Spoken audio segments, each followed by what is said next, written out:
அப்படிங்கிறா எங்களோட பிள்ளைக்கு வந்த மாதிரி இன்னொரு பிள்ளைக்கு வரக்கூடாது தான் வர சொன்னாங்க. எனக்கு வர போக விருப்பம் இல்லை, கொண்டு போக விருப்பம் இல்லை மன்னார் ஆஸ்பத்திரிக்கு என் பிள்ளை. இந்த விஷயங்களை எடுத்து வெளியிடணுங்கிறதுக்குரிய காரணம்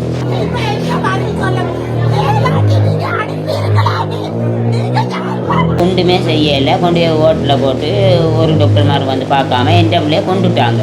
ஹாய் ஹலோ வணக்கம். இன்றைக்கி நாங்கள் முக்கியமான ஒரு விஷயம் பார்க்க போகிறோம். பார்த்தீங்கன்னு சொன்னால் மன்னார் வைத்தியசாலையில் நடந்த ஒரு சம்பவத்தை தான் பார்க்க போகிறோம். மன்னார் வைத்தியசாலை என்றாலே எல்லாருக்கும் ஞாபகம் வருது சிந்துஜாவினுடைய மரணம் தான். ஸோ சிந்துஜாவினுடைய மரணம் மன்னார் வைத்தியசாலையே அப்படி புரட்டி போட்டதுன்னு சொல்லலாம். அந்த அளவுக்கு ஒரு பயங்கரமான சம்பவமாக நடந்தது. ஸோ இதில் பார்த்தீங்கன்னு சொன்னால் ரொம்ப முக்கியமான ஒரு விஷயம் என்னன்னு கேட்டால், இதில் அர்ச்சனா டாக்டர் அவருடைய தலையீடும் இருந்தது, எல்லாருக்கும் தெரிஞ்சது. சரி, இப்போ நாங்கள் விஷயத்துக்கு வருவோம். என்ன அப்படின்னு கேட்டால், மன்னார் பட்டித்தோட்டம் என்ற ஒரு இடத்தைச் சேர்ந்த வனஜா என்ற ஒரு பெண்ணுக்கு இன்றைக்கு அதே போன்ற ஒரு சம்பவம் நடந்திருக்குது. அது என்னன்னு சொல்லி விலாவரியாக பார்க்கலாம். இவருக்கு வயது 28. இவருக்கு திருமணம் முடித்து ஏறத்தாழ 10 வருடங்களாக குழந்தைகளே இல்லை. ஸோ குழந்தைகளுக்குரிய 10 வருடங்களின் பின் குழந்தைகளுக்கு தயாரான பிறகு இன்றைய தினம் செவ்வாய்க்கிழமை அவருக்கு பிரசவ தினம் குறிக்கப்பட்டிருந்தது. ஸோ இவரை உடனே என்ன செய்தானா ஹாஸ்பிட்டலுக்கு கொண்டு போக, அங்கே பார்த்தீங்கன்னு சொன்னால் இவருக்கான சரியான ட்ரீட்மெண்ட் நடக்காமல் அந்த இடத்துல தாயும் இருவருமே உயிரிழந்த ஒரு சோக சம்பவத்தை தான் இன்றைய காணொலியில் நாங்கள் பார்க்க போகிறோம். ஸோ இப்போ நீங்கள் இதில் பார்த்து கொண்டிருக்கிறது அதுதான்.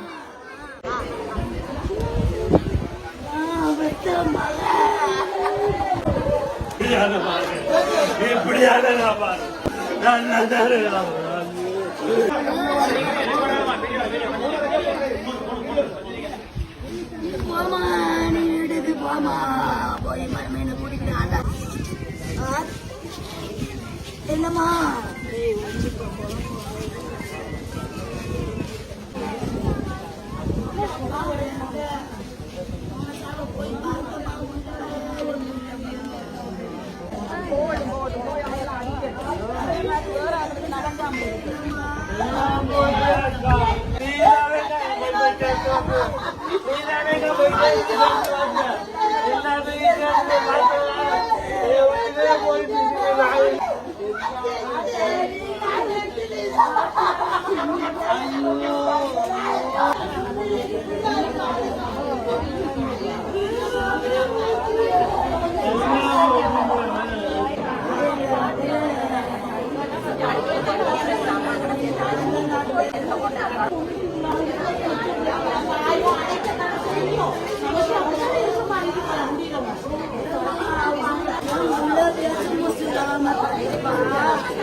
வனஜாவுக்கு நடந்த இந்த கொடூரம் ஏற்கனவே சிந்துஜாவுக்கு நடந்துள்ளது. அதை தொடர்ந்து பார்க்கலாம்.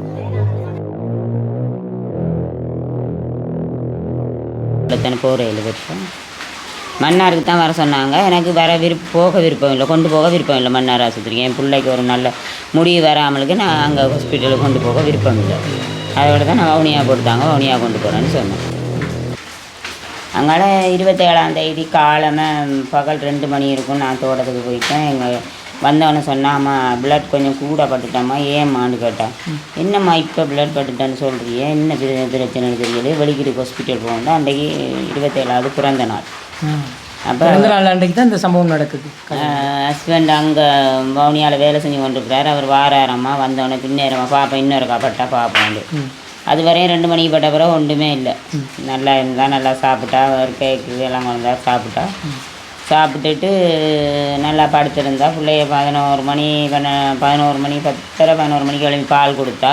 அதுக்கப்புறம் படுத்தா நல்லா இருந்தா. அப்புறம் 1 மணி போல் எழுப்பி விட்டா பால் கொடுமான்னு சொல்லி பிள்ளைய தூக்கி கொடுத்தேன். பால் கொடுத்து கொண்டு வந்த வாக்கில் பிளட் அதிகமாக போயிட்டு கணக்கு.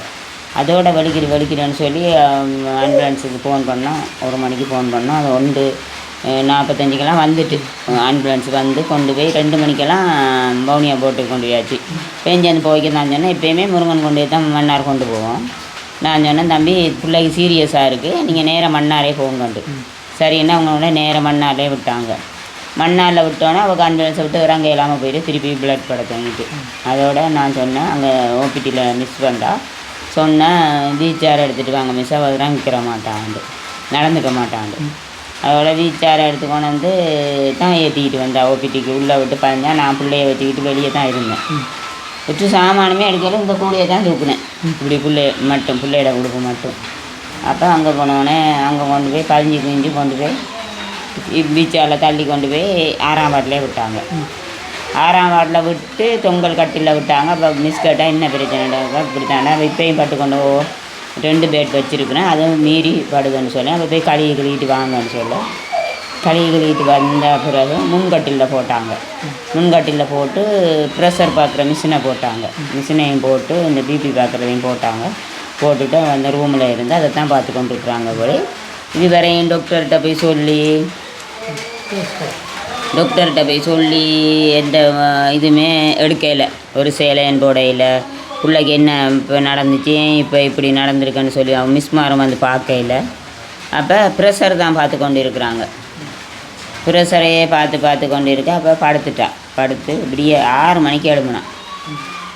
6 மணிக்கு எழும்பி கட்டிலில் இருந்து பிள்ளைக்கு பால் கொடுத்து கொண்டு இருக்கிற நேரம் அதே மாதிரி பிளட் பரவி வந்துட்டு.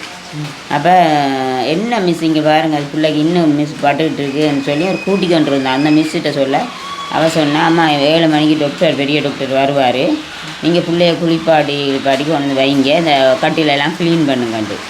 சரின்னு நான் அவவே தான் போய் உடுப்பு துவைச்சி குளிச்சுட்டு வந்தாள். நான் கட்டிலெல்லாம் க்ளீன் பண்ணிட்டு இருந்தேன். அவள் வந்தோன்னே கேட்டால், அம்மா பசிக்குதுன்னு. நான் போய் சாப்பாடு வாங்க போயிட்டேன். சாப்பாடு வாங்கி கொண்டு வந்து சாப்பிடுமான்னு சொல்ல, அம்மா இங்கே பாருங்கள் இப்படி பிளட் பரவி போகுது, என்னண்டம்மா சாப்பிட்றேன்னு. திருப்பி மிஸ்ஸை சத்தம் போட்டு கூப்பிட்டு, என்ன மிஸ் ராத்திரி 2 மணிக்கு வந்த பிள்ளைக்கு ஒரு ட்ரீட்மெண்ட் நடக்கையில் பிள்ளைய வந்து பார்க்கவே இல்லை டாக்டர்மார், நாங்கள் என்னத்துக்கு கொண்டு வந்தோம், இங்கே பாருங்கள் திரும்பி அதுக்கு பிறகு பார்த்துட்டு பிள்ளை மயங்கிட்டு அதில் ரத்தத்தில் மயங்கி விழுந்துட்டு கீழே விழுந்த கைக்கு திருப்பி எல்லோரும் சேர்ந்து தூக்கி தான் கட்டிலில் போட்டுட்டு அதுக்கு பிறகு தான் டாக்டர்மார் வந்தாங்க. டாக்டர்மார் வந்து அந்த நேரம் அந்த பிள்ளைய போட்டு படாத பாடு முக்காமழுத்தியான அந்த கட்டிலேயே போட்டு படுத்துனாங்க.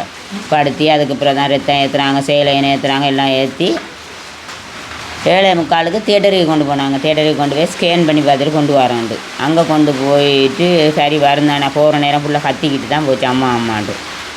போகிற நேரம் சுகமாக்கி வருந்தானேன்ட்டு நானும் குந்தி இருந்தேன். பார்த்தா 11 மணி போல் மிஸ் வந்து கேட்டால் சாப்பிட்டீங்களான்னு. இல்லைம்மா அவளுக்கு சாப்பாடு கொடுக்கலையே, அங்கே அப்படியே வேண்டிகிட்டு வந்து சாப்பாடு இல்லை கிடாக்கு கொண்டு வரையா, இடியப்பம் கொடுப்போம்மா, சாப்பாடு கொடுப்போம்மா, நல்லா இருக்கிறாவான்னு.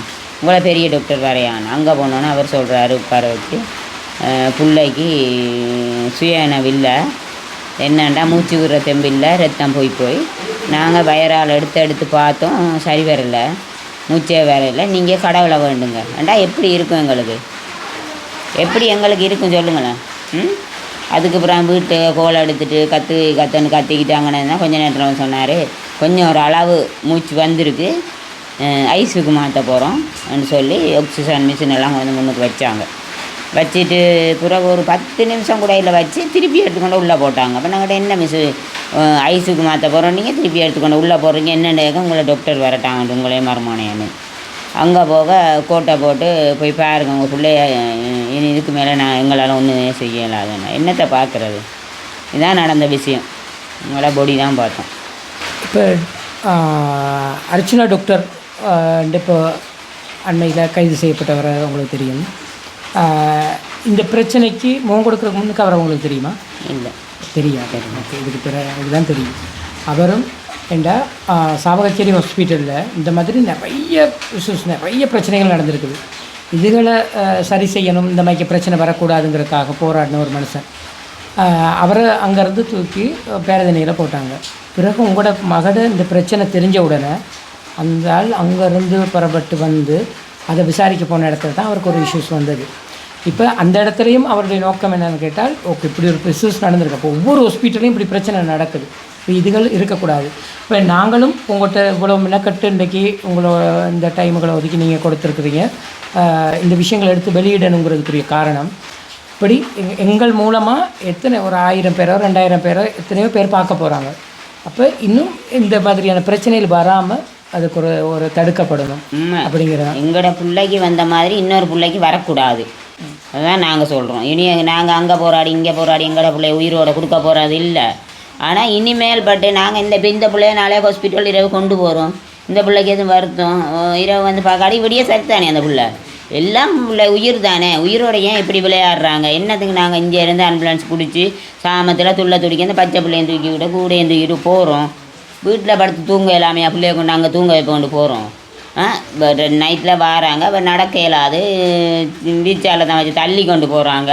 அப்போ ஒரு டாக்டர் வந்து பார்க்கணுமா பார்க்கக்கூடாதா? ஓபிடிலேயே அங்கேயே ஐசியூக்குள்ளே போட்டிருக்கணும். அந்த டாக்டர் பார்த்துட்டு அது ஒன்றுமே செய்யலை, கொண்டு ஓட்டில் போட்டு ஒரு டாக்டர் மாதிரி வந்து பார்க்காம எந்த பிள்ளைய கொண்டுட்டாங்க. அதே மாதிரி இன்னும் வரும் பிள்ளைகளை கொல்லக்கூடாது என்று தான் நாங்கள் சொல்கிறோம். 2 காணொலியும் பார்த்துருப்பீங்க. பார்த்தீங்கன்னு சொன்னால், முதல்ல சிந்தியாவுக்கு நடந்த பிரச்சனைக்கு கடைசியாக எந்த ஒரு தீர்வும் இல்லாமல் அது அப்படியே பெண்டிங்கில் நிற்கிது. அது முடிகிறதுக்கு இடையில் மற்ற பிரச்சனை ஆரம்பித்து விட்டது, வனஜாவுக்குரிய பிரச்சனை ஆரம்பித்து விட்டது. ஸோ இதுக்காவது சரியான ஒரு தீர்வு கிடைக்குமா என்பதை பொறுத்திருந்து பார்க்கலாம். எங்களோட காணொலியில் தொடர்ந்து இணைந்திருங்கள். நாளையிலிருந்து இது தொடர்பான விளக்கங்களை நாங்கள் உங்களுக்காக வழங்க காத்துக்கொண்டிருக்கின்றோம். நன்றி, வணக்கம்.